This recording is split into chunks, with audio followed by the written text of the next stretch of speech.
ಬಾಬಾ ಸಾಹೇಬ್ ಅಂಬೇಡ್ಕರ್ ಅಂತಂದ್ರೆ ಅದು ಬೆಳಗುವ ಸೂರ್ಯ ಈ ಜಗತ್ತಿಗೆ. ಅಂಬೇಡ್ಕರ್ ನನ್ನ ಮಾತ್ರ ಕ್ಲೈಮ್ ಮಾಡೋದಕ್ಕೆ ನೀವು ಯಾರು? ಈ ಪ್ರವರ್ಗವನ್ನು ಫಿಕ್ಸ್ ಮಾಡಿದ್ದು ಆಸ್ ಪರ್ ಎಂಪೆರಿಕಲ್ ಡಾಟಾ, ದತ್ತಾಂಶಗಳ ಅನುಸಾರವಾಗಿ. ಮಾದಿಗರ ಮನೆ ಹಾಡ್ರೆ ಕಾಂಗ್ರೆಸ್ ನೀವು ನಮಗೆ ಅನ್ಯಾಯ ಮಾಡ್ಕೊಂಡ್ರೆ ನಿಮ್ಮ ಕಾಂಗ್ರೆಸ್ ಅನ್ನ ಸರ್ವನಾಶ ಮಾಡ್ತೀವಿ ಅಂತ. ಪೂಜ್ಯ ಜ್ಞಾನಪ್ರಕಾಶ ಸ್ವಾಮೀಜಿಗಳ ಪಾದಗಳಿಗೆ ಗೌರವಪೂರ್ವಕವಾದಂತಹ ನನ್ನ ನಮನಗಳನ್ನ ಸಲ್ಲಿಸ್ತಾ ಸಮಸ್ತ ಮಾದಿಗರ ಪರವಾಗಿ ಜ್ಞಾನಪ್ರಕಾಶ ಸ್ವಾಮೀಜಿಗಳಿಗೆ ಒಂದೆರಡು ಉತ್ತರಗಳನ್ನ ಕೇಳೋದಕ್ಕೆ ಇಷ್ಟಪಡ್ತೀನಿ. ವಿಷಯ ಇಷ್ಟೇ, ನಿನ್ನೆ ಬೀದರ್ನಲ್ಲಿ ಮಾತಾಡ್ತಾ ಒಂದು ಮಾತನ್ನ ಮಾತಾಡ್ತಾರೆ ಸ್ವಾಮೀಜಿಗಳು. ಒಳಮೀಸಲಾತಿ ವಿಚಾರ ಸಂಬಂಧಪಟ್ಟಂತೆ ಅವರು ಹೇಳ್ತಾರೆ, ಅವರು ಈ ಪದನ ಜ್ಞಾಪಕ ಇಟ್ಕೊಂಡು ಅವರು ಹೇಳ್ತಾರೆ, 35 ವರ್ಷಗಳಿಂದ ಹೋರಾಟ ಮಾಡ್ಕೊಂಡು ಬಂದಿದ್ದೀವಿ ಒಳಮೀಸಲಾತಿಗೆ ಅಂತ. ಅದು ನಗುತ್ತಾ ವ್ಯಂಗ್ಯ ಮಾಡ್ತಾ ಇರ್ತಾರೆ, ಬಹಳ ನೋವಾಗುತ್ತೆ. ಯಾಕೆಂತಂದ್ರೆ ಇದೇ ಪೂಜ್ಯ ಜ್ಞಾನಪ್ರಕಾಶ ಸ್ವಾಮೀಜಿಗಳು ಈ ಹಿಂದೆ ಸದಾಶಿವ ಆಯೋಗದ ವರದಿಯನ್ನ ಜಾರಿಗೊಳಿಸಬೇಕು ಅಂತ ನಮ್ಮ ಜೊತೆ ಹೋರಾಟ ಮಾಡ್ತಿದ್ದಂಥವ್ರು. ನಾವು ಅವರ ತುಂಬಾ ಅಭಿಮಾನದಿಂದ, ಗೌರವದಿಂದ, ಪೂಜ್ಯ ಭಾವನೆಯಿಂದ ಬನ್ನಿ ಸ್ವಾಮೀಜಿ ನೀವು ಕೂಡ ಹೋರಾಟದಲ್ಲಿ ಬೇಕು, ನಿಮ್ಮ ಶಕ್ತಿಯೂ ಬೇಕು ಅಂತ ಕರಿತಾ ಇದ್ರು, ಬರ್ತಿದ್ರು, ಭಾಗವಹಿಸಿದ್ರು, ಮಾತಾಡ್ತಾ ಇದ್ರು. ನನಗೊಂದು ಪ್ರಶ್ನೆ ಕಾಡ್ತದೆ ನಿನ್ನೆ ಅವ್ರ ಆರ್ಡರ್ ಮಾತಿನಿಂದ, ಎದೆಯಲ್ಲಿ ಮಾದಿಗರ ಬಗ್ಗೆ ಇಷ್ಟೊಂದು ವಿಷ ಇಟ್ಕೊಂಡು ನೀವು ನಮ್ಮ ಹೋರಾಟಗಳಲ್ಲಿ ಭಾಗವಹಿಸ್ತಾ ಇದ್ದಾರೆ ಸ್ವಾಮೀಜಿಗಳು. ಅವ್ರನ್ನ ಏನ್ ಹೇಳ್ತಾರೆ, ಅವರು ಕಳೆದ 35 ವರ್ಷಗಳಿಂದ ಹೋರಾಟ ಮಾಡ್ಕೊಂಡೇ ಬರ್ತಾ ಇದ್ದಾರೆ. ಅವ್ರಿಗೆ 6% ಸಿಕ್ತು, ನಾವು 3 ದಿವಸ ಹೋರಾಟ ಮಾಡಿದ್ದು ನಮ್ಗೆ 6% ಸಿಕ್ತು. ಎಷ್ಟು ವ್ಯಂಗ್ಯ ಅಲ್ವಾ? ಮಾದಿಗರ 35 ವರ್ಷದ ಹೋರಾಟವನ್ನ 3 ದಿವಸದ ಹೋರಾಟ ನಾವು ತಗೊಂಡ್ವಿ, ನೀವು ತಗೊಂಡ್ವಿ, ನೀವೇನ್ರಯ್ಯ ಅನ್ನೋ ತರದಲ್ಲಿ ನೀವು ಮಾದಿಗರ ಬಗ್ಗೆ ಮಾತಾಡ್ತಿರಲ್ಲ. ಇಷ್ಟು ವಿಷ ಇತ್ತ ನಿಮ್ಮ ಮನಸ್ಸಿನಲ್ಲಿ? ನೀವು ಇಷ್ಟು ವಿಷ ಇಟ್ಕೊಂಡಿದ್ದಂತ ನಿಮ್ಮನ್ನ ನಾವು ಇಷ್ಟು ಗೌರವದಿಂದ ಕೈ ಮುಗಿದು ಕಾಲು ಮುಗಿದು ನಮ್ಮ ಕಾರ್ಯಕ್ರಮಗಳು ಕರಿತಿದ್ವಲ್ಲ, ಇದು ನೀವು ನಮಗ್ ಕೊಡ್ತಾ ಇರುವಂತಹ ಗೌರವನ, ಬೆಲೆನ ಅಥವಾ ಮನುಷ್ಯತ್ವದ ನಡವಳಿಕೆನ ಇದು ಅಂತ ಕೇಳಬೇಕು. ಮುಂದುವರೆದವ್ರು ಹೇಳ್ತಾರೆ, ಕೇವಲ 3 ದಿವಸಗಳಲ್ಲಿ ನಾವು 6% ತಗೊಂಡಿದ್ದೀವಿ ಅಂತ. 6% 3 ದಿವಸ ತಗೊಂಡಿದ್ದೀವಿ ಅಂತಂದ್ರೆ ನ್ಯಾಯ ಸಿಕ್ಕಿದೆ ನಿಮ್ಗೆ ಅಂತ ನೀವು ಹೇಳ್ತಾ ಇದ್ದೀರಿ. ಇಂಡೈರೆಕ್ಟ್ಲಿ ನಿಮ್ಗೆ ದೊಡ್ಡ ಮಟ್ಟದ ನ್ಯಾಯ ಸಿಕ್ಕಿದೆ. ದೊಡ್ಡ ಮಟ್ಟದ ನ್ಯಾಯ ಸಿಕ್ಕಿದ ಮೇಲೆ ಕೋರ್ಟ್ ಹೋಗೋ ಮಾತ್ರ ಯಾಕೆ ಆಡ್ತಾ ಇದ್ದೀರಿ? ಅಂದ್ರೆ ಮಾದಿಗರಿಗೆ ಏನು ಸಿಗಬಾರ್ದು, ಈ ನನ್ನ ಮಕ್ಕಳು ಯಾವಾಗಲೂ ಬೀದಿಲೇ ಬಿದ್ದಿರಬೇಕು, ಕೆರಾನೆ ಮುಳಿತಿರ್ಬೇಕು, ಕಸಾನೆ ಮುಳಿತಿರ್ಬೇಕು, ಹೇಳೆ ಎತ್ಕೊಂಡು ಬಿದ್ದಿರಬೇಕು, ಸಂವಿಧಾನದತ್ತವಾಗಿ ಬಾಬಾ ಸಾಹೇಬ್ ಅಂಬೇಡ್ಕರ್ ಕೊಟ್ಟಂತಹ ಮೀಸಲಾತಿ ಇವ್ರಿಗೆ ಇವ್ರ ಪಾಲು ಸಿಗಬಾರ್ದು ಅನ್ನೋಂಥ ದುರಾಲೋಚನೆ ಸ್ವಾಮೀಜಿಗಳಿಗೆ. ಮತ್ತಿನ್ನು ಮುಂದುವರೆದು ಮಾತಾಡ್ತಾರೆ, ನಮಗೆ 3 ದಿವಸಗಳಲ್ಲಿ ಹೋರಾಟ ಮಾಡಿ 6% ತಗೊಂಡಿದ್ದೀವಿ. ಯಾಕೆ ಗೊತ್ತಾ? ನಾವು ನಿಜವಾದ ನೈಜ ಅಂಬೇಡ್ಕರ್ ಮೊಮ್ಮಕ್ಕಳು. ಅಂಬೇಡ್ಕರ್ ಮೊಮ್ಮಕ್ಕಳು ನಾವೇ, ಬೇರೆ ಯಾರು ಇಲ್ಲ ಅನ್ನೋ ಥರದಲ್ಲಿ ಅವರು ಮಾತಾಡ್ತಾರೆ. ಹಾಗಾದ್ರೆ ನಾವೆಲ್ಲ ನಮ್ಮ ಮಾತ್ರ ಕೊಡ್ತಾರ? ಬಹಳ ಕಠಿಣವಾಗಿ ಕೇಳ್ತಾ ಇದ್ದೀನಿ ಸ್ವಾಮೀಜಿಗಳಿಗೆ. ನಾವು ಮಾತ್ರ ಅಂಬೇಡ್ಕರ್ ಮಕ್ಕಳು, ಯಾಕೆಂದ್ರೆ ಕೇವಲ 250 ಓಟ್ಗಳಿಂದ ಸಿದ್ದರಾಮಯ್ಯನ ಗೆಲ್ಲಿಸಿದವರು ನಾವು ಮಾತ್ರ ಅಂತ ಹೇಳ್ತಾರೆ. ಅವರು ಅಂತ ನಮ್ಮನ್ನು ದೂರ ಇಟ್ಮೇಲೆ ನಾವು ಅಂದಾಗ ನಾವು ಯಾರನ್ನ ಅರ್ಥ ಮಾಡ್ಕೊತೀವಿ? ಸ್ವಾಮೀಜಿ ನಿಮ್ಮ ಜಾತಿಯವ್ರು ಮಾತ್ರ. ಬುದ್ಧನ ಬಗ್ಗೆ ಮಾತಾಡ್ತೀರಿ, ಅಂಬೇಡ್ಕರ್ ಬಗ್ಗೆ ಮಾತಾಡ್ತೀರಿ, ಬಸವಣ್ಣನ ಬಗ್ಗೆ ಮಾತಾಡ್ತೀರಿ, ಶಾಹು ಮಹಾರಾಜ್ ಬಗ್ಗೆ ಮಾತಾಡ್ತೀರಿ, ನಾಲ್ವರು ಕೃಷ್ಣರಾಜ ಒಡೆಯರ್ ಬಗ್ಗೆ ಮಾತಾಡ್ತೀರಿ, ಸಮಾನತೆ ಬಗ್ಗೆ ಮಾತಾಡ್ತೀರಿ, ಸಂವಿಧಾನದ ಸ್ವಾಮೀಜಿ ಅಂತ ಕರ್ಸ್ಕೊತೀರಿ. ಅವರು 35 ವರ್ಷ ಹೋರಾಟ ಮಾಡಿದ್ರು, ನಾವು 3 ದಿವಸ ಅಂತ ಹೇಳೋದು ಮೂಲಕ ನೀವು ಏನನ್ನ ಸಾಧಿಸಿಕೊಂಡಿದ್ದೀರಿ, ಏನನ್ನ ಹೇಳಕೊಂಡಿದ್ದೀರಿ, ಈ ಸಮಾಜಕ್ಕೆ ನಿಮ್ಮ ಸಂದೇಶ ಏನು?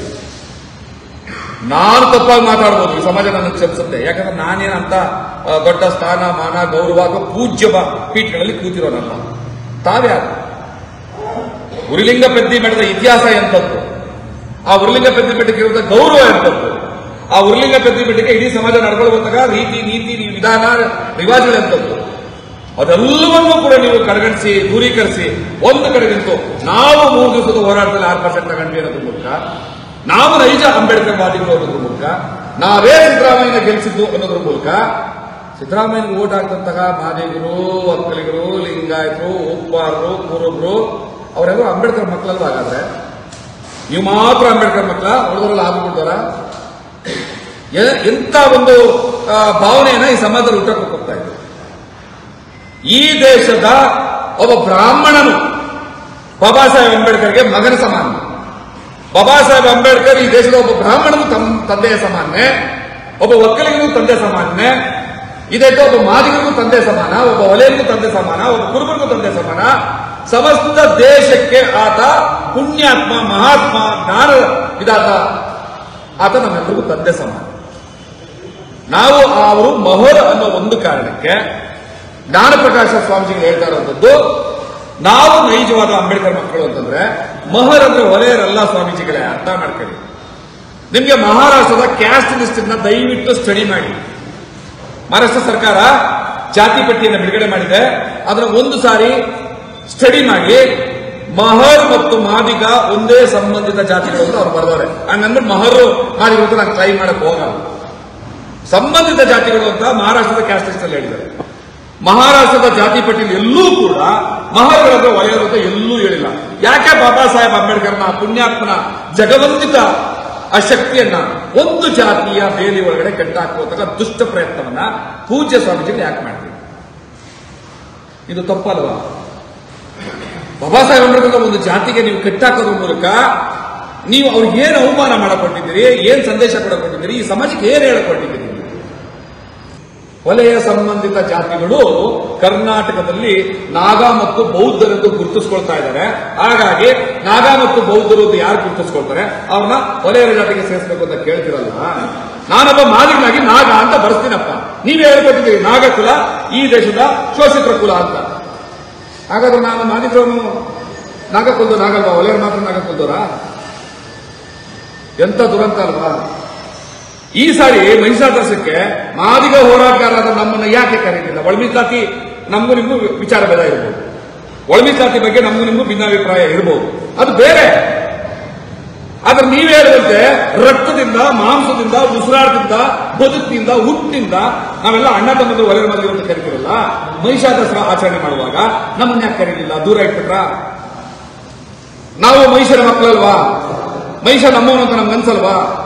ಮಹಿಷ ನಾಗಕುಲದ ಮೈಸೂರಿನ ಮೂಲದೊರೆ ಆದಿವಾಸಿ ಅಂತ ನಮ್ಗನ್ಸಲ್ವಾ? ನೀವೇ ಹೇಳ್ಕೊಟ್ರಲ್ವಾ? ಅದನ್ನ ನಾವು ಪಾಲಿಸ್ಕೊಂಡ್ಬಿತ್ತಪ್ಪ. ಇವತ್ತು ಮಹಿಷನನ್ನ ಕೇವಲ ಹೊಲೆಯನ್ನು ಬಿಡಿಸಕೊಟ್ಟಿದ್ದೀರಾ. ಅದು ಮಹಿಷನಿಗೆ ಮಾಡುವಂತಹ ಗೌರವನ? ಮಹಿಷನ್ ಮಾಡಿದ ಅವಮಾನ ಅಲ್ವಾ? ನಾವಾಗಾದ್ರೆ ಮಹಿಷನ ವಂಶತ್ರಲ್ವಾ? ಆ ಮಹಿಷನ ಕುಲ ನಮ್ದಲ್ವಾ? ಬಾಬಾ ಸಾಹೇಬ್ ಹಾಗಾದ್ರೆ ನಮಗೆ ಸಂಬಂಧ ಇಲ್ವಾ? ಮಹಾರಾಜ ವಲಯರ ಯಾವ ಕ್ಯಾಸ್ಟ್ ಲಿಸ್ಟ್ ಅಲ್ಲಿ ಹೇಳಿದೆ? ನಾನು ಇನ್ನೊಂದ್ಸರಿ ನೀವು ಕ್ಲಿಯರ್ ಮಾಡ್ತೀನಿ. ಕ್ಯಾಸ್ಟ್ ಲಿಸ್ಟ್ ಅಲ್ಲಿ ಚಮ್ಮಾರ್ ಇದೆಯಲ್ಲ, ಬಾಬು ಜಗಜೀವನ್ ರಾವ್ ಚಮ್ಮಾರ್ ಜಾತಿಯವರು. ಚಮ್ಮಾರು ಮಾದಿಗ್ರ ಅಲ್ಲ. ಬಾಬು ಜಗಜೀವನ್ ರಾವ್ ಚಮ್ಮಾರ್ ಜಾತಿಯವರು, ನಾವು ಮಾದಿಗ ಜಾತಿಯವರು. ಮಾದಿಗರಿಗೂ ಚಮ್ಮಾರ್ಗೂ ಸಂಬಂಧ ಅಲ್ಲ. ಚಮ್ಮಾರದ ಮಾದಿಗರಲ್ಲ, ಸಂಬಂಧಿತ ಜಾತಿಗಳು. ಮಾದಿಗ ಮತ್ತು ಸಂಬಂಧಿತ ಜಾತಿಗಳು, ವಲಯ ಮತ್ತು ಸಂಬಂಧಿತ ಜಾತಿಗಳು. ವಲಯ ಮತ್ತು ಸಂಬಂಧಿತ ಜಾತಿಗಳು ನೋಡುವಾಗ ಮಹರ್ ಅನ್ನೋದು ಕರ್ನಾಟಕದ ಮೂಲ ಜಾತಿ ಅಲ್ಲ, ಮಹಾರಾಷ್ಟ್ರದ ಮೂಲ ಜಾತಿ. ಮಹಾರಾಷ್ಟ್ರದಲ್ಲಿ ಮಹರ್ ಅನ್ನೋದನ್ನ ವಲಯ ಜೊತೆ ಇಟ್ಟಿಲ್ಲ, ಮಾದಿಗರ ಜೊತೆ ಇಟ್ಟಿದೆ. ಈಗ ನಾವೇನ್ ಹೇಳ್ಬೇಕಂದ್ರೆ, ಆದ್ರೆ ಆ ರೀತಿಯಾದಂತಹ ದುಷ್ಟ ಯೋಚನೆ, ದುಷ್ಟ ಮಾತು ನಾವು ಮಾತಾಡಬಾರ್ದು. ಒಂದೇ ಒಂದು ಅವಾಗಲೇ ಮಾತಾಡಿದ್ದೀನಿ, ಬಾಬಾ ಸಾಹೇಬ್ ಅಂಬೇಡ್ಕರ್ ಅಂತಂದ್ರೆ ಅದು ಬೆಳಗುವ ಸೂರ್ಯ ಈ ಜಗತ್ತಿಗೆ. ಎಲ್ರಿಗೂ ಸಲ್ಲುವಂತವ್ರು. ನಮ್ಮನ್ನು ಎಷ್ಟು ಅವಮಾನ ಪಡಿಸೋದಕ್ಕೆ ಯೋಚನೆ ಮಾಡ್ತಾ ಇದ್ದಾರೆ ಅಂದ್ರೆ, ನೀವ್ ಯಾಕ್ರಿ ಜೈ ಭೀಮನಲ್ಲ, ನೀವ್ ಯಾಕೆ ಅಂಬೇಡ್ಕರ್ ಫೋಟೋ ಇಡಲ್ಲ ನಿಮ್ಮ ಮನೆಗಳಲ್ಲಿ? ಏನ್ ಕರ್ತಿದ್ದಾರ ಮನೆಗೆ ಬಂದು ನೋಡು ತಿನ್ನು ಅಂತ? ನೋಡಿದಾರ? ಅಂಬೇಡ್ಕರ್ ನನ್ನ ಮಾತ್ರ ಕ್ಲೈಮ್ ಮಾಡೋದಕ್ಕೆ ನೀವು ಯಾರು? ಒಬ್ಬ ಬ್ರಾಹ್ಮಣ ಕೂಡ ಕ್ಲೈಮ್ ಮಾಡ್ಬೋದು ಅಂಬೇಡ್ಕರ್ನ, ಒಬ್ಬ ಲಿಂಗಾಯತ ಕ್ಲೈಮ್ ಮಾಡ್ಬೋದು, ಒಬ್ಬ ಒಕ್ಕಲಿಗೆ ಕ್ಲೈಮ್ ಮಾಡ್ಬೋದು, ಯಾರು ಬೇಕಾದ್ರೂ ಕ್ಲೈಮ್ ಮಾಡ್ಬೋದು. 6% ನಮ್ಗೆ ಸಿಕ್ಕಿದೆ ಅಂತ 3 ದಿವಸಕ್ಕೆ ಸಂತೋಷ ಪಡ್ತೀರಿ. ಅಟ್ ದ ಸೇಮ್ ಟೈಮ್ ಏನ್ ಮಾಡ್ತಾ ಇದ್ದೀರಿ? ಇನ್ನೊಂದು ವಾರ್ನಿಂಗ್ ಕೊಡ್ತಾರೆ ಅವರು. ವಲಯರಿಗೆ ಅನ್ಯಾಯ ಆಗಿದೆ, ಕ್ಯಾಟಗರಿ ಬೀಗ ಹಾಕಿದ್ದಾರೆ, ಪ್ರವರ್ಗ ಬೀಗ ಹಾಕಿದ್ದಾರೆ. ವಲಯರಿಗೆ ಪ್ರವರ್ಗ ಎಗೆ ಕೊಡಬೇಕು, ಮಾದಿಗರನ್ನ ಪ್ರವರ್ಗ ಬಿ ಕೊಡಬೇಕು ಅಂತ. ಈ ಪ್ರವರ್ಗವನ್ನು ಫಿಕ್ಸ್ ಮಾಡಿದ್ದು ಆಸ್ ಪರ್ ಎಂಪೆರಿಕಲ್ ಡಾಟಾ, ದತ್ತಾಂಶಗಳ ಅನುಸಾರವಾಗಿ. ಆದ್ರೆ ಅದನ್ನು ಸರಿಯಾಗಿ ಮಾಡಿಲ್ಲ, ಅದು ಬೇರೆ ಮಾತು. ಇಷ್ಟಕ್ಕೂ ಪ್ರವರ್ಗ ಕೊಡಬೇಕಾಗಿರೋದು ಯಾವ ಆಧಾರದ ಮೇಲೆ? ದತ್ತಾಂಶದ ಅನುಸಾರ, ಎಂಪೆರಿಕಲ್ ಡಾಟಾ. ಈ ಎಂಪೆರಿಕಲ್ ಡಾಟಾ ಅಂದ್ರೆ ಏನು? ಯಾರ್ಯಾರು ಜನಸಂಖ್ಯೆ ಎಷ್ಟೆಷ್ಟಿದೆ ಅನ್ನೋದಲ್ಲ. ಸ್ವಲ್ಪ ನೀವು ಸಂವಿಧಾನದ ಸ್ವಾಮೀಜಿಗಳು ಅಂತ ಕರ್ಸ್ಕೊಳ್ಳೋರು, ಸ್ವಲ್ಪ ಕಾನೂನನ್ನು ಸ್ಟಡಿ ಮಾಡಿ, ದಯಮಾಡಿ ಪ್ರಾರ್ಥನೆ ಮಾಡ್ತಾ ಇದ್ದೀವಿ. ನೀವು ಗೌರವಾನ್ವಿತರು, ಪೂಜ್ಯರು, ನಿಮ್ಗೆ ಗೌರವದಿಂದಲೇ ನಾವು ಮಾತಾಡ್ತೀವಿ. ಎಂಪೆರಿಕಲ್ ಡಾಟಾ ಸ್ಟಡಿ ಮಾಡಿ. ಯಾವುದೇ ಒಂದು ಜಾತಿಯ ಸಮುದಾಯದ ಆರ್ಥಿಕ ಪರಿಸ್ಥಿತಿ ಏನು, ಔದ್ಯೋಗಿಕ ಪರಿಸ್ಥಿತಿ ಏನು, ಶಿಕ್ಷಣದ ಗುಣಮಟ್ಟ ಏನು, ಉದ್ಯೋಗಗಳ ಅಂಕಿ ಅಂಶಗಳೇನು, ಅವ್ರ ಹತ್ರ ಆಸ್ತಿ ಎಷ್ಟಿದೆ, ಸಾಮಾಜಿಕ ಪರಿಸ್ಥಿತಿ ಹೇಗಿದೆ, ಅವರ ಜನಜೀವನ ಮಟ್ಟ ಹೇಗಿದೆ, ಕೊನೆಗೆ ಅವ್ರ ಜನಸಂಖ್ಯೆ ಎಷ್ಟಿದ್ದಾರೆ ಮತ್ತಿದೆಲ್ಲ ಹೇಗೆ ಅವರಿಗೆ ಅನ್ವಯಿಸ್ತಾ ಇದೆ ಅಂತ ನೋಡೋದು ಎಂಪರಿಕಲ್ ಡಾಟಾ. ಹಿಂಗ್ ನೋಡುವಾಗ ನೀವು ಇಡೀ ರಾಜ್ಯ ಸುತ್ತಾಕೊಂಡ್ಬಂದ್ರು ಮಾದಿಗರದ್ದು ಒಂದು ಮೆಡಿಕಲ್ ಕಾಲೇಜ್ ಇಲ್ಲ, ಮಾದಿಗರದ್ದು ಯಾವುದೇ ಟೆಕ್ನಿಕಲ್ ಕಾಲೇಜ್ಗಳು ಎಂಜಿನಿಯರಿಂಗ್ ಕಾಲೇಜ್ಗಳು ಇಲ್ಲ, ಮಾದಿಗರದಾದ್ರೆ ಎಜುಕೇಶನ್ ಇನ್ಸ್ಟಿಟ್ಯೂಷನ್ಗಳು ಇಲ್ಲ. ಮಾಡಬೇಕು ಹಂಗಂದ್ಬಿಟ್ಟು ಇದಕ್ಕೆ ಯಾರೋ ಕಾರಣ ನೀವು ಕಾರಣ ಕಿತ್ಕೊಂಡಿದ್ದೀರಿ ಅಂತ ಅಲ್ಲ. ಮಾದಿಗ ಸಮುದಾಯದ ನನ್ನ ಹಿಂದಿನ ತಲೆಮಾರಿನವರು ಏನ್ ತಪ್ಪು ಮಾಡಿದ್ರು, ನಮಗೆ ಕೊಟ್ಟಿದ್ದ ಆಸ್ತಿ ಗೀಸ್ತಿ ಎಲ್ಲವೂ ಕೂಡ ನಾಶ ಮಾಡಿದ್ರು. ನಮ್ಮ ಇನ್ಸ್ಟಿಟ್ಯೂಷನ್ಗಳು ಕೊಟ್ಟಿಲ್ಲ, ಸರ್ಕಾರ ಇನ್ಸ್ಟಿಟ್ಯೂಷನ್ ಕಟ್ಟಿ ಅಂತ ಕೊಟ್ಟದ ಜಮೀನುಗಳು ಕೂಡ ಉಪಯೋಗಿಸ್ಕೊಂಡಿಲ್ಲ. ಇದು ನನ್ನ ಸಮುದಾಯದ ತಪ್ಪು, ಅದನ್ನೇ ವರದಿನಲ್ಲಿ ಹೇಳಿದ್ದಾರೆ. ಹಂಗಾಗಿ ನಮಗೆ 1% ಹೆಚ್ಚಿನ ಅವಕಾಶ ಕೊಡೋಣ ಅಂತ ಪ್ರವರ್ಗ ಎಗೆ ಮಾದಿಗರನ್ನ ಹಾಕಿದ್ರು. ವಲಯ ಸಮುದಾಯದಲ್ಲಿ ನಾನು ಅವ್ರಿಗೆ ತುಂಬಾ ಗೌರವದಿಂದ ನನ್ನ ಗೌರವಪೂರ್ವಕ ನಮಸ್ಕಾರಗಳನ್ನ ಹೇಳ್ತೀನಿ. ಸಮುದಾಯದ ಬದ್ಧತೆ ಇದೆ ಅವರಿಗೆ, ವಲಯರಿಗೆ. ಮೆಡಿಕಲ್ ಕಾಲೇಜ್ ಕಟ್ಟಿದ್ದಾರೆ, ಎಂಜಿನಿಯರಿಂಗ್ ಕಾಲೇಜ್ ಕಟ್ಟಿದ್ದಾರೆ, ಲಾ ಕಾಲೇಜ್ ಕಟ್ಟಿದ್ದಾರೆ, ಬೇರೆ ಬೇರೆ ಇನ್ಸ್ಟಿಟ್ಯೂಷನ್ಗಳಿದ್ದಾವೆ, ಭೂಮಿ ಇದೆ. ರಾಜಕೀಯವಾಗಿ ನಮಗಿನ್ನ ಒಂದ್ ಕೈ ಮೇಲಿದ್ದಾರೆ.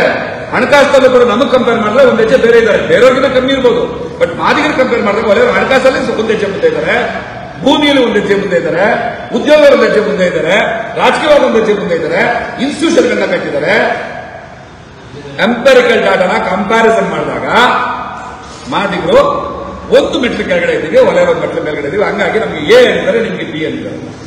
ಈಗ ನೀವೇನ್ ಕೇಳ್ತಾ ಇದ್ದೀರಿ, ನಮ್ಮನ್ನ ಹೇಗೆ ತರದೆ ಹೋದ್ರೆ ಕರ್ನಾಟಕ ರಾಜ್ಯದಾದ್ಯಂತ ನಾವು ಉಗ್ರವಾದ ಚಳವಳಿಯನ್ನು ಮಾಡ್ತೀವಿ, ಕಾಂಗ್ರೆಸ್ನ ಸರ್ವನಾಶ ಮಾಡ್ತೀವಿ.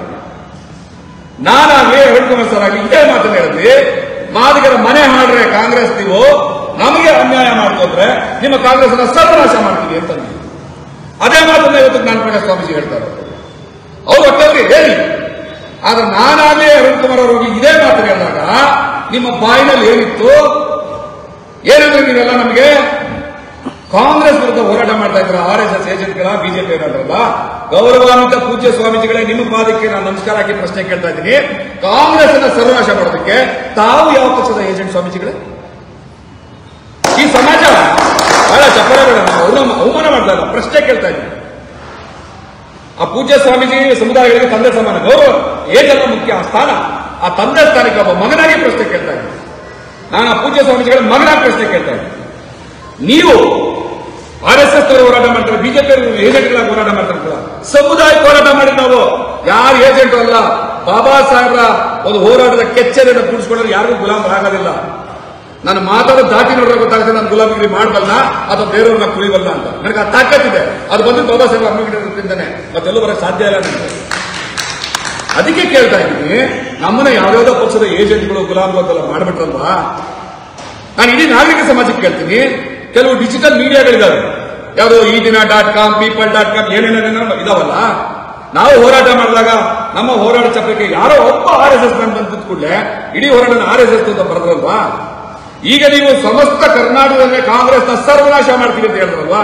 ಕಾಂಗ್ರೆಸ್ ಸರ್ವನಾಶ ಮಾಡುವಂತ ಹೇಳಿಕೆ ಕೊಡಲಿಕ್ಕೆ ನೀವ್ಯಾವ ಪಕ್ಷ, ನೀವ್ಯಾವ ಸಂಘಟನೆ, ನಿಮ್ಗೆ ಯಾರು ಸುಪಾರಿ ಕೊಟ್ಟಿರೋದು? ಜ್ಞಾನಪ್ರಕಾಶ ಸ್ವಾಮೀಜಿಗಳು, ಪೂಜ್ಯ ಸ್ವಾಮೀಜಿಗಳು ಇದಕ್ಕೆ ಉತ್ತರ ಕೊಡೋದು ಅಲ್ವಾ? ಮಾದಿಗರು ಪ್ರಶ್ನೆ ಎತ್ತಿದ್ರೆ ಗುಲಾಮನ ಮಕ್ಕಳು, ಏಜೆಂಟ್ ನನ್ನ ಮಕ್ಕಳು ಯಾವ್ದೋ ಕಾಸಿಸ್ಕೊಂಡು ಮಾಡ್ತಾರೆ. ಅದೇ ನೀವುಗಳು ಮಾಡಿದಾಗ ಹೌದು. ಯಾಕೆ ಈ ಸಮಾಜದ ಎಲ್ಲ ಪ್ರಗತಿಪರ ಚಿಂತಕರು ನಿನ್ನೆ ಮೊನ್ನೆ ಅವ್ರು ಕೊಟ್ಟಂತ ಸ್ಟೇಟ್ಮೆಂಟ್ ಮೇಲೆ ಮಾತಾಡ್ತಾ ಇಲ್ಲ? ನಿಮ್ಮ ಬಾಯಿಗೆ ಹುಳ ಬಿದ್ದಿದ್ಯಾ? ಪ್ರಗತಿಪರ ಚಿಂತಕರು, ಸಾಹಿತಿಗಳು, ಹೋರಾಟಗಾರರು, ಮಹಾಮಾನವತಾವಾದಿಗಳು, ಅಂಬೇಡ್ಕರ್ ಸಂವಿಧಾನವನ್ನ ರಸ್ತೆಯಲ್ಲಿ ನಡೆಸೋಂಥವ್ರು, ಅದಕ್ಕೋಸ್ಕರ ಗೌರ್ಮೆಂಟ್ ಪ್ರಾಜೆಕ್ಟ್ ಅನ್ನ ತಗೊಳ್ಳುವಂತವ್ರು ಮಾತಾಡ್ರೆ ನಿಮ್ ಬಾಯಿನಲ್ಲಿ ಏನಿದೆ ಹೇಳಿ? ಸ್ವಾಮೀಜಿ ಕಾಂಗ್ರೆಸ್ಸಿನ ವಿರುದ್ಧ, ಜಾತ್ಯತೀತ ಪಕ್ಷ ಕಾಂಗ್ರೆಸ್ನ ವಿರುದ್ಧ ಮಾತಾಡಿದ್ದಾರೆ, ಕೋಮುವಾದಿ ಬಿಜೆಪಿಗೆ ಸಪೋರ್ಟ್ ಮಾಡಕ್ ಕೊಟ್ಟಿದ್ದಾರೆ. ಮಾತಾಡ್ರೆ ಇಲ್ವಾ? ದಮ್ಮಿಲ್ವಾ? ಮಾದಿಗರು ಮಾತ್ರ ಸಿಗ್ತಾರ ನಿಮ್ಗೆ? ಇನ್ನು ಮುಂದೆ ಇಂಥ ಕ್ಷುಲ್ಲಕ ಕಾರಣಗಳನ್ನ ಇಟ್ಕೊಂಡು ಮಾದಿಗರನ್ನ ಟಾರ್ಗೆಟ್ ಮಾಡಿದ್ರೆ ಒಂದ್ಸಗೆ ರಿಪೀಟ್ ಮೆಟ್ನಾಗ ಆಗ್ತೀರಿ ಮಕ್ಕಳಿಗೆ. ಮಾದಿಗರನ್ನ ಮಾತ್ರ ಟಾರ್ಗೆಟ್ ಮಾಡಿ ಅವ್ರನ್ನ ಅವಮಾನ ಮಾಡುವಂಥದ್ದು, ಅವ್ರನ್ನ ಅವಹೇಳನ ಮಾಡುವಂಥದ್ದು, ಅವ್ರನ್ನ ತುಳಿಯುವಂಥದ್ದು, ಅವ್ರ ಗೌರವ ಘನತೆನ ಹಾಳು ಮಾಡುವಂಥದ್ದು ಮಾಡಿದ್ರೆ ಸತ್ಯವಾಗ್ಲೂ ಮೆಟ್ ತೋಲಿದ ಕುಲದಲ್ಲಿ ಉಕ್ಕಿದ್ವಿ, ಅದೇ ಮೆಟ್ನಾಗ ಆಗ್ತೀವಿ ಮಕ್ಕಳಿಗೆ. ಇಷ್ಟು ಅನ್ಯಾಯ, ಇಷ್ಟು ಅನ್ಯಾಯ, ಇಷ್ಟು ಅನ್ಯಾಯ. 6% ನಮಗೆ ಒಳಮೀಸಲು ಕೊಟ್ಬಿಟ್ರಂತೆ. AKDಗಳು ನಮ್ಮ ಜೊತೆ ತಗೋಬೇಕಂತೆ. 50 ಲಕ್ಷ ಸರ್ಟಿಫಿಕೇಟ್ ಇದು AKDಗಳು ಇಟ್ಕೊಂಡಿರೋದು, ಸ್ವಂತ ಜಾತಿ ಬರ್ಸೇ ಇಲ್ಲ. ಯಾಕೆಂತಂದ್ರೆ ಸರ್ಕಾರ AKD ಇಟ್ಕೊಂಡಿರೋರು ಪ್ರವರ್ಗ ಎನಲ್ಲೂ ತಗೊಳ್ಳಿ, ಪ್ರವರ್ಗ B ನಲ್ಲೂ ತಗೊಳ್ಳಿ ಅಂತಂದ್ರು. ಅದಕ್ಕೆ ಅವ್ರೇನ್ ಮಾಡಿದ್ರು, ಕ್ಯಾಸ್ಟ್ ಸರ್ಟಿಫಿಕೇಟ್ ಮಾಡಿಸೋಣ. 2 ಕಡೆ ಹಬ್ಬ. ಹುಚ್ಚಿನ ಮನೆ ಉಂಡಾಣೆ ತಗೊಳ್ಳೋಣ ಅಂತ ಬಂದ್ರು. 50 ಲಕ್ಷ ಸರ್ಟಿಫಿಕೇಟ್ ಇರೋರು ಪ್ರವರ್ಗ ಏನಂತ ತಗೊಳಕ್ ಬಂದ್ರೆ ನಮ್ಗೇನು ಸಿಗುತ್ತೆ? ನಾನು ಆಗ್ಲೇ ಎಕ್ಸ್ಪ್ಲೇನ್ ಮಾಡಿದ್ದೀನಿ. ಸಾಮಾಜಿಕವಾಗಿ ನಾವು, ಆರ್ಥಿಕವಾಗಿ ನಾವು, ಶೈಕ್ಷಣಿಕವಾಗಿ ನಾವು, ಉದ್ಯೋಗವಾಗಿ ನಾವು, ಆಸ್ತಿಯಲ್ಲಿ ನಾವು ಕೆಳಗಿದ್ದೀವಿ. ಕಾಂಪೀಟ್ ಮಾಡಕ್ ಆಗ್ತಾ ಇಲ್ಲಪ್ಪ. ನಿಮ್ ಜೊತೆ ಕಾಂಪೀಟ್ ಮಾಡಕ್ ಆಗ್ತಾ ಇಲ್ಲ. ನಮ್ ನೋವು ನಮಗ್ ಗೊತ್ತು. ನಮ್ಮ ಮಿನಿಸ್ಟರ್ಗಳು ಕೂಡ ನಿಮ್ ಎದುರುಗಡೆ ಕ್ಯಾಬಿನೆಟ್ಗಳಲ್ಲಿ ಮಾತಾಡ್ತಿಲ್ಲ, ನಡುತ್ತಾರೆ. ಬೀಜ ಹೊರಟಾಗಿದೆ ಅವರಿಗೆ. ನೀವು ಅಷ್ಟು ಎದುರಿಸ್ತಾ ಇದ್ದೀರಿ ಅವರಿಗೆ. ಅಂತದ್ರಾಗೆ ನಮ್ಗೆ ಸಣ್ಣ ಸವಲತ್ತು ಬೇಕಿದೆ, ಹಂಗೆ ಅದಕ್ಕೋಸ್ಕರ ನಮ್ಗೆ ವರದಿ ಸಾಧಬೇಕು ಅಂತಂದ್ರೆ ನಮ್ ಜೊತೆ ತಗೊಂಡ ಏನ್ ಸಹಾಯನ ಹೆಂಗ್ ಕಾಂಪೀಟ್ ಮಾಡೋದು? ಕಾಂಪೀಟ್ ಮಾಡಕ್ ಆಗಲ್ಲ. ಪ್ರಾಮಾಣಿಕವಾಗಿ ಒಪ್ಕೋತಾ ಇದ್ದೀನಿ. ಈ ಸಾಮಾಜಿಕ ಪರಿಸ್ಥಿತಿಯಲ್ಲಿ ನಮ್ಮನ್ನ ಹಂಗೆ ಇಟ್ಬಿಟ್ಟಿದ್ದೀರಿ, ಕಾಂಪೀಟ್ ಮಾಡಕ್ ಬಿಡ್ತಾ ಇಲ್ಲ. ಅದಕ್ಕೆ ನಮ್ಗೆ ಸವಲತ್ತು ಕೊಡಿ, ಸ್ವಲ್ಪ ಗಟ್ಟಿಗಾಗ್ತೀವಿ, ಆಮೇಲೆ ಕಾಂಪೀಟ್ ಮಾಡೋಣ, ನೋಡೋಣ. ಅಷ್ಟೊಂದು ಬಿಟ್ಟರೆ ಸಾಯಿಸ್ತೀವಿ. ಅದಕ್ಕೆ ಸರ್ಕಾರನ ಕೇಳಿಕೊಂಡಿದ್ದೀವಿ, ನಮ್ಮ ಒಳ ಮೀಸಲಾತಿನ ನ್ಯಾಯ ಗೊತ್ತಲ್ಲಿ ನಮ್ಗೆ ಕೊಡ್ರಪ್ಪ. ಪ್ರಮೋಷನ್ ಒಳ ಮೀಸಲಾತಿ ಕೊಡಿ, ಹಣಕಾಸಿನ ಹಂಚಿಕೆಯಲ್ಲಿ ಒಳ ಮೀಸಲಾತಿ ಕೊಡಿ, ರಾಜಕಾರಣದಲ್ಲಿ ಒಳ ಮೀಸಲಾತಿ ಕೊಡಿ, ಬ್ಯಾಕ್ಲಾಗ್ ನಲ್ಲಿ ಒಳ ಮೀಸಲಾತಿ ಕೊಡಿ. ಕೊಡ್ಲೇಬೇಕು. ಯಾರಪ್ಪನ ಮನೆ ಆಸ್ತಿ ಅಲ್ಲ, ಸಿದ್ದರಾಮಯ್ಯ ಮನೆ ಅಪ್ಪನ ಆಸ್ತಿ ಅಲ್ಲ. ಸಿದ್ದರಾಮಯ್ಯ ಒಳ್ಳೆ SC ಮಾಧವಪ್ಪನ ಕೈಗೊಂಡಾಡ್ದಂಗೆ ಆಡ್ತಾವ್ರೆ, ಸ್ವಂತ ಶಕ್ತಿನೇ ಇಲ್ಲದಂಗೆ ಆಗ್ಬಿಡ್ತಾರೆ. ಆ ನ್ಯಾಯ ಕೇಳಕ್ ಹೋಗ್ತಾ ಇದ್ದೀವಿ. ದುರಂತ ಏನಂದ್ರೆ ಇಷ್ಟೆಲ್ಲ ಬಡ್ಕತಾ ಇದೀನಲ್ಲ, ಈಗ ಸರ್ಕಾರದ ವಿರುದ್ಧ ಬಹಳ ಕಠಿಣವಾದ ಪದ ಉಪಯೋಗಿಸಿದ ಭಾಸ್ಕರ್ ಪ್ರಸಾದ್, ಇವನು ಹೋರಾಟಕ್ಕೆ ಹೋಗಬೇಡಿ ಅಂತ ಪಿ ಊದ್ಕೊಂಡು ಊರು ಹೇಳ್ಕೊಂಡ್ ಬರೋದು ಯಾರು ಗೊತ್ತಾ? ಯಾರು ಅಂತ? ಮಾದಿಗರೇ ರಾಜಕಾರಣಿಗಳೇ. ಈಗಾಗಲೇ ನಿಮ್ಗೆ ಅನುಭವ ಆಗಿದೆಯಾ? ಬೆಂಗಳೂರಿಗೆ ಹೋರಾಟಕ್ಕೆ ಹೋಗ್ಬೇಡಿ, ಅಲ್ಲಿಗೋಗ್ಬೇಡಿ, ಇಲ್ಲಿಗೋಗ್ಬೇಡಿ. ನಾನು ನನ್ನ ಮನೆಗೆ ಕೇಳದ್ನ ಅಥವಾ ನನ್ನ ಆಸ್ತಿ ಕೇಳದ್ನ? ನನ್ನ ಮಕ್ಳಿಗೆ ಮಾತ್ರ ಒಂದು ಯಾವುದೋ MLA ಸೀಟೋ ಅಥವಾ ಯಾವುದಾದ್ರು ಇಂಜಿನಿಯರಿಂಗ್ ಕಾಲೇಜ್ ಮೆಡಿಕಲ್ ಸೀಟ್ ಕೇಳ್ಕೊಂಡ್ಬಂದ. ಯಾರಿಗೋಸ್ಕರ ಮಾತಾಡ್ತಾ ಇದ್ದೀನಿ? ನನ್ನ ಸಮುದಾಯದ ಮಕ್ಕಳಿಗೋಸ್ಕರ. ನನ್ನ ಸಮುದಾಯದ ಮಕ್ಕಳಿಗೋಸ್ಕರ ನಾನು ಮಾತಾಡಕ್ ಬಂದ್ರೆ ನೀನು ಅವನ ಜೊತೆಗೆ ಹೋಗ್ಬೇಡ, ಇವನ್ ಜೊತೆಗೆ ಹೋಗ್ಬೇಡ. ಇದೇ ಪರಿಸ್ಥಿತಿ ನಾವು ಒಲೆಯವ್ರು ಬರೋಕ್ಕಾಗತ್ತಾ? ಅದು ಒಗ್ಗಟ್ಟಂದ್ರೆ ಅವ್ರನ್ನ ಫಾಲೋ ಮಾಡ್ಬೇಕು. ಒಲೆಯವ್ರನ್ನ ಬರೆಯೋದಲ್ಲ, ಅವರನ್ನೇ ಫಾಲೋ ಮಾಡ್ಬೇಕು. ಒಬ್ಬ ಕೃಷ್ಣಮೂರ್ತಿ ಕೊಳ್ಳೇಗಾಲದ ಶಾಸಕರು ಇಲ್ಲೇ, ಇವರು ಮತ್ತೊಬ್ರು ನರೇಂದ್ರ ಸ್ವಾಮಿ ಮಳವಳ್ಳಿಯವರು. ಇವರಿಬ್ರು ಸರ್ಕಾರದ ವಿರುದ್ಧ ಸ್ಟೇಟ್ಮೆಂಟ್ ಕೊಟ್ಟರು. ಮೀಸಲಾತಿ ವಿಚಾರ ಸಂಬಂಧಪಟ್ಟಂತೆ ಕೋರ್ಟ್ ಹೋಗ್ತೀವಿ ಅಂತಂದ್ರು. ಈ ಸರ್ಕಾರ ಒಳ್ಳೆ ಮೋಸ ಮಾಡಿದೆ ಅಂತಂದ್ರು. ಅವ್ರು ಹಂಗೆ ಹೇಳಿದ್ರೆ ಅದು ಅವ್ರ ಸಂವಿಧಾನಿಕ ಹಕ್ಕು, ನಾವು ಅದನ್ನ ಅಡ್ಡಿ ಮಾಡಿಸ್ಬೇಕು ಅವ್ರು ಹೇಳಿ. ಇದನ್ನ ಪತ್ರಕರ್ತರು ತಗೊಂಡೋಗಿ ಪರಮೇಶ್ವರ್ ಅವರ ಹತ್ರ ಕೇಳುದು, ಏನ್ ಸರ್ ನಿಮ್ಮ ಸರ್ಕಾರದ, ನಿಮ್ಮ ಪಕ್ಷದ ಶಾಸಕರೇ ನಿಮ್ಮ ಸರ್ಕಾರದ ವಿರುದ್ಧ ಮಾತಾಡ್ತಾ ಇದ್ದಾರೆ, ಏನ್ ಹೇಳ್ತೀರಿ ಅಂದ್ರೆ ಪರಮೇಶ್ವರ್ ಅವರು ಏನ್ ಹೇಳಿದ್ರು? ಅದೇ ಏನೋ ಹೋಮ್ ಮಿನಿಸ್ಟರ್ ಅವ್ರಿಗೆ ಅನ್ಯಾಯ ಆಗಿದ್ರೆ ಮಾತಾಡ್ತಾರೆ, ಮಾತಾಡೋಣ ಕೇಳಕ್ಕಾಗತ್ತೆ. ಅವ್ರಿಗೆ ಅನ್ಯಾಯ ಆಗಿದ್ರೆ ಮಾತಾಡ್ತಾರೆ, ನೋಡೋಣ ಇಲ್ಲಿ ಅಂತ. ಅಂದ್ರೆ ಅವರು ಕೂಡ ಅವರ ಧ್ವನಿಗೂಡಿಸಲು ಸಪೋರ್ಟ್ ಮಾಡ್ತಾರೆ. ಅದೇ ನನ್ನ ಸಮುದಾಯದ ರಾಜಕಾರಣಿಗಳಿದ್ದಾರೆ, ಮಾಜಿ ಸಚಿವರಿದ್ದಾರೆ, ಕೆಲವು ಬ್ರೋಕರ್ ಹೋರಾಟಗಾರರಿದ್ದಾರೆ. ನಾವು ಸರ್ಕಾರನ ಗುದ್ದಕ್ಕೆ ಹೋದ್ರೆ ಅಡ್ಡ ಬಂದಿದ್ದೇವೆ. ಸರ್ಕಾರ ಕುದಿಬೇಕು, ನಾವು ಗುದ್ರು ತಡೆಯೋದಿಲ್ಲ. ಮಾದಿಗರೆಲ್ಲ ಸೇರಿ ಒಂದು ಸರಿ ಒದ್ರೆ ನಮ್ಮ ತಾಯಿನ ಹಣೆ ಮಾಡ್ತೀವಿ, ಸರ್ಕಾರ ಉಳಿಯಲ್ಲ. ಅಷ್ಟು ಶಕ್ತಿ ನಮ್ಗಿದೆ. ಪ್ರತಿ ಕ್ಷೇತ್ರದಲ್ಲೂ 20,000ಕ್ಕಿಂತ ಕಮ್ಮಿ ನಾವಿಲ್ಲ. ಅವರು ಗೆಲ್ಲೋದು ಮಾರ್ಜಿನ್ ಎಷ್ಟು? 500, 2,000, 5,000 ಗೆಲ್ತಾರೆ. 20,000 ಜನ ಕಾಂಗ್ರೆಸ್ ಯಾರು ಒದ್ರೆ ಹೋದ ಮಗನೇ ಆಚೆಗೆ ಗೆಲ್ತಾರ? ಆ ಶಕ್ತಿ ನಮ್ಗಿದೆ. ನಾವು ಎತ್ತಿದೆ ಬುದ್ಧಿಜೀವಿ ಮಗನೇ ಕೊಡೋಣ ಪಾಲು ಅಂತ ಕೇಳೋದಾಗ ನಾವು ಗಟ್ಟಿಯಾಗಿದ್ರೆ ನಮ್ಗೆ ಯಾರು ಅಡ್ಡ ಬರ್ತವ್ರೆ, ಸರ್ಕಾರ ನಡುತ್ತದೆ, ನಮಗೆ ನ್ಯಾಯ ಕೊಡುತ್ತೆ. ನಮಗೆ ಬ್ಲಾಕ್ ಮೇಲ್ ಮಾಡ್ತಾರೆ, ನಮ್ಮ ಪಾಲಿನ ನ್ಯಾಯ ಕೊಡುತ್ತೆ. ಆದ್ರೆ ಈ ಬ್ರೋಕರ್ಗಳು ಅಡ್ಡ ನಿಂತಾರೆ. ಇಲ್ಲ ನಮ್ಮ ಸರ್ಕಾರ ಸರಿಯಾಗಿದೆ, ನೀವು ಅಡ್ಕೋಬೇಡಿ. ಈಗ ಯಾರು ಹೊಡಿಬೇಕು ನಾವು? ಅಲ್ಲಿ ತಾಟ ಮುಂಚೆ ಇವ್ರು ಹೊಡೆದೋಗ್ಬೇಕಂತ ಆಗತ್ತ ನಮ್ಮ ಕೈನಲ್ಲಿ? ನಮ್ಮ ಅಣ್ಣ ತಮ್ಮರು ಹೊಡೆದೋಗಕ್ಕಾಗತ್ತಾ? ಆಗಲ್ಲ. ನಾವೇನ್ ಮಾಡ್ತೀವಿ? ಸೋತು ಸುಳ್ಳು. ಅದೇ ಕಾರಣಕ್ಕೆ 1.5 ತಿಂಗಳಿಂದ ನಾವು ಯಾರು ಮಾತಾಡ್ತೀವಿ. ಯಾಕೆ 1.5 ತಿಂಗಳಿಂದ ಮಾತಾಡಲಿಲ್ಲ ಅಂದ್ರೆ ಆಗ 19 ಅನೌನ್ಸ್ ಆದ್ಮೇಲೆ ನಾವು ಸರ್ಕಾರ ಜೊತೆ ಮಾತಾಡ್ತೀವಿ, ಸರಿ ಮಾಡ್ತೀವಿ ಅಂತ ಹೇಳಿದ್ರು. ಈ ಅಪ್ಪ ಅವ್ರು ಮಾಡುವಾಗ ನಾವು ಅಡ್ಡ ಹೋದ್ರೆ ಯಾಕೆ ನಮ್ಗೆ ಅವ್ರ ಕ್ಯಾಶು? ಅಣ್ಣ ತಮ್ಮದ್ರು ನಾವು ಕಿತ್ತಾಡೋದು ಬೇಡ, ಅವ್ರು ಮಾಡಿಸ್ತೀವಿ ಅಂತ ಹೇಳಿದ್ರೆ ಆ ಕಿರೀಟ ಅವರೇ ಇಟ್ಕೊಳ್ಳಿ, ನಾವು ಸುಮ್ಮನೆ ಇಟ್ಬಿಡ, ನಾವು ಮಾಡೋದು ಬೇಡ. ನೋಡ್ವಿ ಆಗಲಿಲ್ಲ. ಯಾಕೆ ಅಂತಂದ್ರೆ ಈ ಸರ್ಕಾರ ಗುಲಾಮರ ಮಾತನ್ನ ಕೇಳಲ್ಲ, ಬ್ರೋಕರ್ಗಳ ಮಾತನ್ನ ಕೇಳಲ್ಲ, ಅಪ್ಪದಿರ ಮಾತು ಕೇಳಲ್ಲ. ಕಾಂಗ್ರೆಸ್ಗೆ ಅಪ್ಪದಿರ ಮಾದಿಗಳು. ಯಾಕೆ? ಇವ್ರಿಗೆ ಶಕ್ತಿ ಕೊಟ್ಟವ್ರು ನಾವು, ಇವ್ರಿಗೆ ಬದುಕು ಕೊಟ್ಟವ್ರು ನಾವು, ಇವ್ರಿಗೆ ಅಧಿಕಾರ ಕೊಟ್ಟವ್ರು ನಾವು, ಇವ್ರು ಉಳಿಸೋರು ನಾವು, ಬೆಳೆಸೋರು ನಾವು, ತುತ್ತಿಕ್ತವ್ರು ನಾವು ಅಪ್ಪದಿರು ಕಾಂಗ್ರೆಸ್ಗೆ. ಅಪ್ಪದಿರ ತಾಕತ್ತನ್ನ ಪ್ರದರ್ಶನ ಮಾಡೋಣ ಈ ಕಾಂಗ್ರೆಸ್ಸಿಗೆ. ಮಕ್ಕಳ ತರ ಬೇಡಿದ್ರೆ ಕಾಂಗ್ರೆಸ್ ನಮ್ಮ ಮಾತು ಕೇಳಲ್ಲ. ನಾವು ಕಾಂಗ್ರೆಸ್ ಮಕ್ಕಳಲ್ಲ. ಇದಕ್ಕೊಂದು ಉದಾಹರಣೆ ಕೊಡ್ತೀನಿ. 1975 ಎಮರ್ಜೆನ್ಸಿ ಕಾಲದಲ್ಲಿ ಇಂದಿರಾ ಗಾಂಧಿ ಸರ್ವಾಧಿಕಾರಿಗೆ ಧೋರಣೆಗೆ ಬೇಜಾರು ಮಾಡ್ತಾರೆ ಬಾಬು ಜಗಜೀವನ್ ಅವರು. ಬಾಬು ಜಗಜೀವನ್ ಅವರು ಪ್ರಮಾಣ ಮಾಡ್ತಾರೆ ಇಂದಿರಾ ಗಾಂಧಿ ಅವ್ರ ಮುಂದೆ, ನಿಮ್ಮನ್ನ ದಿವಾಳಿ ಮಾಡ್ತೀನಿ ಅಂತ. ಇಡೀ ದೇಶ ಸಂಚಾರ ಮಾಡ್ತಾರೆ. ಇಡೀ ದೇಶ ಎಮರ್ಜೆನ್ಸಿ ವಿರುದ್ಧ, ಇಂದಿರಾ ಗಾಂಧಿ ವಿರುದ್ಧ, ಕಾಂಗ್ರೆಸ್ ವಿರುದ್ಧ ಇಡೀ ದೇಶ ಸಂಚಾರ ಮಾಡ್ತಾರೆ. ಆ ಟೈಮ್ನಲ್ಲಿ ಕಾಂಗ್ರೆಸ್ ಧೂಳಿಪಟ ಇಡೀ ದೇಶದಲ್ಲಿ. ಇತಿಹಾಸ ನಮ್ಮ ಕಣ್ಮುಂದೆ ಚಮಾರ ಕೆಲಸವನ್ನು ಮಾಡಬಹುದಾದ್ರೆ ನಾವು ಸಂಬಂಧಿತ ಜಾತಿಗಳು ನಮ್ಮ ಕೈಲಿ ಮಾಡಕ್ಕಾಗಲ್ವಾ? ಅವತ್ತು ಜಗಜೀವನ್ ಜೊತೆ ಲಕ್ಷಾಂತರ ಜನ ನಿಂತ್ಕೋದಂತ ಸಮುದಾಯಗಳು ಇಲ್ಲ, ಪ್ರಜ್ಞೆ ಇರಲಿಲ್ಲ ನಮಗೆ. ಇವತ್ತು ಕರ್ನಾಟಕದ 40 ಲಕ್ಷ ಜನ ಅಂದ್ರೆ ಒಟ್ಟು ಒಂದ್ ಕಡೆ ನಿಂತ್ಕೊಂಡೇ ನಿಂತ್ಕೊತೀವಿ. ಒಟ್ಟು ಇವರು ವೋಟಿಂಗ್ ಪ್ಯಾಟರ್ನ್ ಏನಿದೆಯಲ್ಲ ಅದರಲ್ಲಿ 40 ಲಕ್ಷ ವೋಟ್ ಅಂದ್ರೆ ಸರಿ ಸುಮಾರು 75% ವೋಟ್ ನಮ್ದಿರ್ತದೆ. ಉಚ್ಚ ತೊಗೊಬರ್ತಾರೆ ಕಾಂಗ್ರೆಸ್ನವರು. ಬರೇ ಕೇಳೋಣ, ಅವ್ರ ಮೇಲೆ ನಮಗೆ ದ್ವೇಷ ಇಲ್ಲ. ನನಗೆ ತುಂಬಾ ರೆಸ್ಪೆಕ್ಟ್ ಇದೆ ಸಿದ್ದರಾಮಯ್ಯ ಬಗ್ಗೆ, ವೈಯಕ್ತಿಕವಾಗಿ ತುಂಬಾ ರೆಸ್ಪೆಕ್ಟ್ ಇದೆ ಎಲ್ಲರ ಬಗ್ಗೆನೂ. ಆದ್ರೆ ಸಮುದಾಯದ ವಿಚಾರ ಬಂದಾಗ ನಾನು ಯಾವನೂ ದೊಡ್ಡವನಲ್ಲ. ಹಂಗಾಗಿ ಅವ್ರನ್ನ 12ನೇ ತಾರೀಕು ಟಿ ನರಸೀಪುರದಲ್ಲಿ ಮಾದಿಗ ಸಮುದಾಯದ ವಜ್ರ ಕವಚ ಇವತ್ತು ಅವ್ರ ಹೆಸರು ಹೇಳಿದ್ರೆ ಏನೋ ಹೇಳ್ಬೇಕಣ್ಣ, ನಿಮ್ಗೆ ಅವ್ರ ಬಗ್ಗೆ ಎಕ್ಸ್ಪ್ಲೇನ್ ಮಾಡ್ಬೇಕಾ? ಎಂಬ ಬಗ್ಗೆ ಅವರ ಸಾಧನೆಗಳು, ಅವರ ಸೇವೆಗಳು ನಮ್ಮ ಕಣ್ಣು ಮುಂದೆ ಬಿದ್ದಿವೆ. ನಾವಿವತ್ತೇನಾದ್ರೂ ಇಲ್ಲಿಂದ ಮಾತಾಡ್ತಿದ್ದೀವಿ, ಬಹುಶಃ ಇದರಲ್ಲೂ ಕೂಡ ಯಮರಾಚಾರ್ಯ ಕೊಡುಗೆ ಇದೆ. ಆ ಯಮರಾಚಾರ್ಯರ ಸಮಾಧಿ ಸ್ಥಳದಿಂದ ನಾವು ಹೋರಾಟವನ್ನು ಪ್ರಾರಂಭ ಮಾಡೋಣ. ಅಂತಿಮ ಹೋರಾಟ. ಈ ಹೋರಾಟದ ಮೂಲಕ 2 ಎಚ್ಚರಿಕೆಯನ್ನು ಕೊಡೋಣ. ನನ್ನ ಸಮುದಾಯದ ರಾಜಕಾರಣಿ ಮತ್ತು ಹೋರಾಟಗಾರರಿಗೆ ಅಡ್ಡ ಬರಬೇಡಿ, ಜೊತೆಲಿ ಬನ್ನಿ, ಇಲ್ಲ ದೂರ ಅಡ್ಡ ಬರಬೇಡಿ. ಮತ್ತೆ ಬಾಬಾ ಸಾಹೇಬರ ವಿಚಾರನ ಇಟ್ಕೊಂಡು, ಬೌದ್ಧನ ವಿಚಾರ ಇಟ್ಕೊಂಡು, ಮಾದಿಗರನ್ನ ಅಂಬೇಡ್ಕರ್ ವಿರೋಧಿಗಳು, ಬುದ್ಧರ ವಿರೋಧಿಗಳು, ಯಾವುದೋ ಪಕ್ಷದ ಏಜೆಂಟ್ಗಳು ಅಂತ ಯಾವನು ಮಾತಾಡಕ್ ಹೋಗ್ಬೇಡಿ. ಆ ಯೋಗ್ಯತೆ ಯಾರು